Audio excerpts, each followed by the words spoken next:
Внимательно следит за работой по замене водопровода Руслан Мачукиев. Мужчина живет на улице Зязикова больше полувека. Отмечает, что особых проблем с водоснабжением не бывает. Вот и сейчас показывает нам, что вода есть. При порывах рабочие решают вопрос быстро, а уж неудобства во время реконструкции можно перетерпеть. Реконструкция у всех это бывает во время переключения, их же отключают все равно.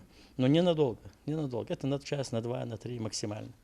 Но они предупреждают, заранее говорят, наберите себе воду, чтобы потом уже не было никаких проблем. Менять водопровод начали неделю назад. Из-за дождей график сместился, но рабочие уверяют, работы близятся к финишу. Уже обновили 430 метров, осталось 20. Трубы пролежали в земле с 80-х годов и свое уже давно отслужили. Из-за ветхости случались порывы и насосы часто выходили из строя. Новые сети обладают большой пропускной способностью и прослужат дольше. 50 лет гарантии уже. Хорошие трубы, лишние обработки езжат, сами езжат. Песчаную подушку собрать 3 капитальных трубы.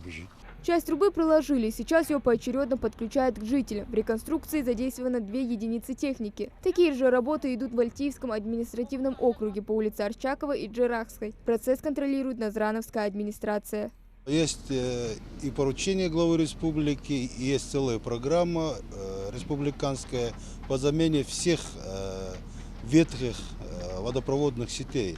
Она практически до 2024 года, поэтому мы будем обращать внимание на такие, в первую очередь, на такие улицы, где очень серьезные проблемы, и мы их будем менять.